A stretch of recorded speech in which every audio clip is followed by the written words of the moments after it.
बिस्मिल्लाहि वस्सलातु वस्सलामु अला रसूलिल्लाह। क्या मकरूज़ शख्स जो है वो नफली सदक़ात उसके कबूल होते हैं? मसलन कुछ लोग ऐसे होते हैं जो मकरूज़ हैं, लोगों के कर्ज़े देने हैं और वो नफली सदक़ों पे लगे हैं, लोगों को गिफ्ट देने पे लगे हैं और दीगर इस तरह के कभी कभी खुराफात पे लगे होते हैं, माल अपना सर्फ और ख़र्च और ज़ाया भी कर रहे होते हैं, लेकिन उनको कर्ज़ों की कोई फ़िक्र नहीं होती।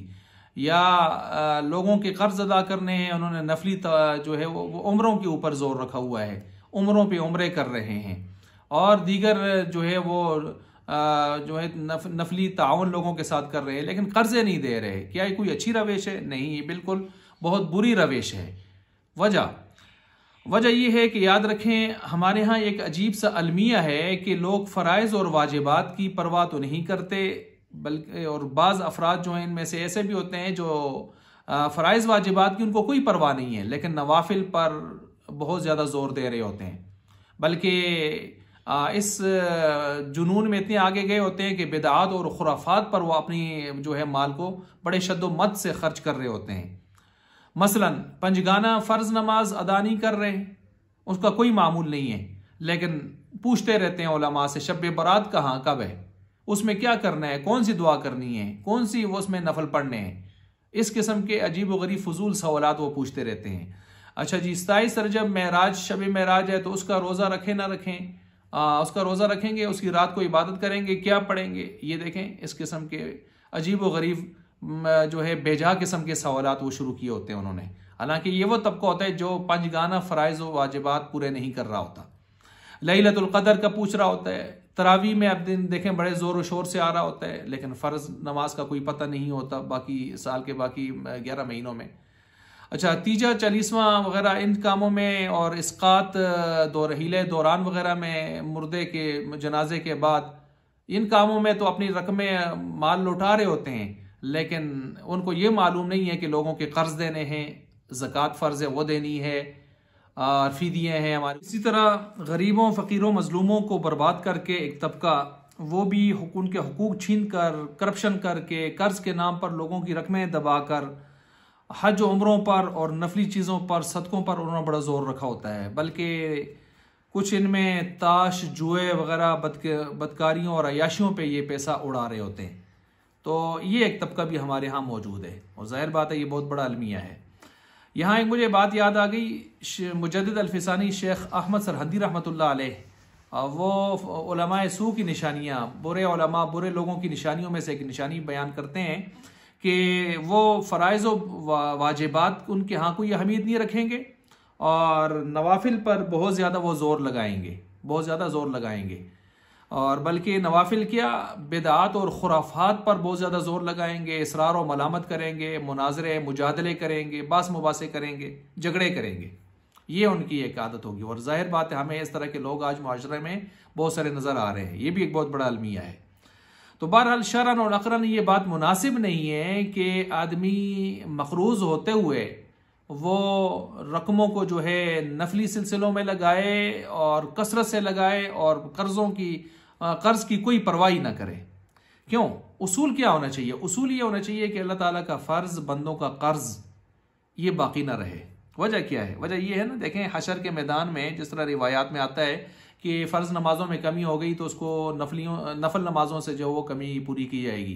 तो अल्लामा जलालुद्दीन सयूती रहमतुल्लाह अलैह वगैरह हज़रात फरमाते हैं ना कि ये 70 फ़र्ज़ों से, नफलों से जो है एक फ़र्ज़ की तकमील होगी। तो कहाँ से लाएंगे इतने नफल?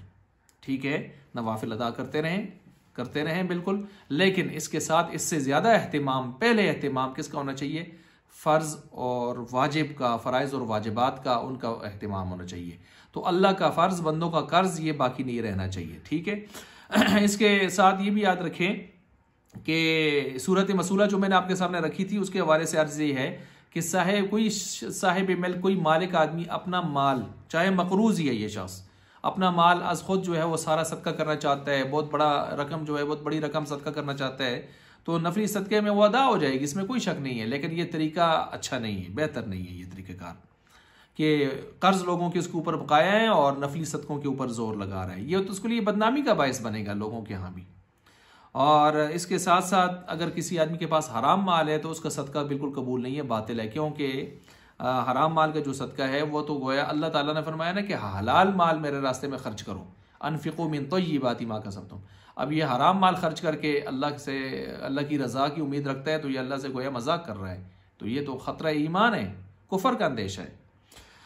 अच्छा, ये भी याद रखें कि कसरत सदक़ात, एक आदमी बहुत ज़्यादा सदक़े कर रहा है, नफली नमाजें सारा कुछ कर रहा है, नफली सदक़ात कर रहा है, लेकिन फ़राइज़ वाजिबात की परवाह नहीं कर रहा, तो वो इस हदीस को भी सामने रखे कि आप इस्लाम ने फरमाया मेरी उम्मत का मुफलिस वो शख्स होगा जो क़यामत के दिन आएगा, बड़े आमाल नेक लेकर आएगा, लेकिन क्या होगा, किसी को गाली दी है, तोहमत लगाई है, ना हक खून किया है, ना हक उसने माल लूटा है, मार कुटाई की है, गालम गलोच की है, तो ऐसी सूरत में उसका एहतिसाब ऑडिट होते होते उसके आमाल की करेंसी दूसरों को मुंतकिल होती जाएगी, यहाँ तक कि इसके गुनाह बाकी रह जाएंगे, लोगों के हक हुकूक, और अभी तक इसका जो है वो सिलसिला मुकम्मल नहीं हुआ होगा, तो दूसरों के बुरे आमाल इसके खाते में डाले जाएंगे। आया था नेक आमाल लेकर, लेकिन चूँकि इसके ज़िम्मा कर्ज और फ़र्ज के सिलसिले थे, जुल्म ज़्यादतियाँ थीं, जिसकी वजह से ये आज पकड़ा गया और आज गुनाहों के अंबार लेकर, पहाड़ लेकर जहन्नम की तरफ जा रहा है। ये भी इंसान को सोचना चाहिए।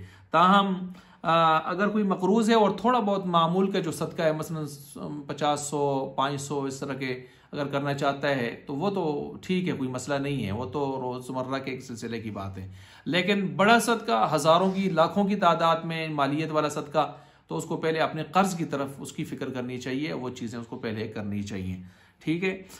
क्योंकि अल्लाह का फ़र्ज़ बंदों का कर्ज पहले पूरा करना चाहिए। हाँ, अगर मकरूज़ शख्स है उसके ऊपर ज़कात किसी वजह से आ रही है तो ज़कात तो वो देगा, क्योंकि ज़कात अल्लाह का फ़र्ज़ है। मैंने कहा अल्लाह का फ़र्ज़ और बंदों का कर्ज दोनों की अहमियत है, दोनों को सामने रखना चाहिए और उनको अदा करना चाहिए। तो इसलिए इन चीज़ों को भी सामने रखें। कर्ज की कितनी अहमियत है कि शहीद अगर मर जाते हैं ना, तो मैंने अर्ज़ किया कि वो सारे गुनाह अल्लाह उसके खून का कतरा गिरने से पहले माफ़ फरमा देते हैं, लेकिन इल्लत दईन, फरमाया कि उसका जो कर्ज है वो माफ़ नहीं होता, तो इसलिए उसको भी सामने रखे। तो बहरहाल खुलासा यही है कि इंसान को अल्लाह का फ़र्ज़, बंदों का कर्ज पहले अदा करना चाहिए, और मकरूज़ शख्स जो है वो नफली सदक़ात ठीक है करता रहे, लेकिन नफली सदक़ात कसीर तादाद में या ज़्यादा बड़ी मालियत में इसकी तरफ न जाए, बल्कि वो फ़र्ज़ और कर्ज़ की अदायगी के अंदर लग जाए।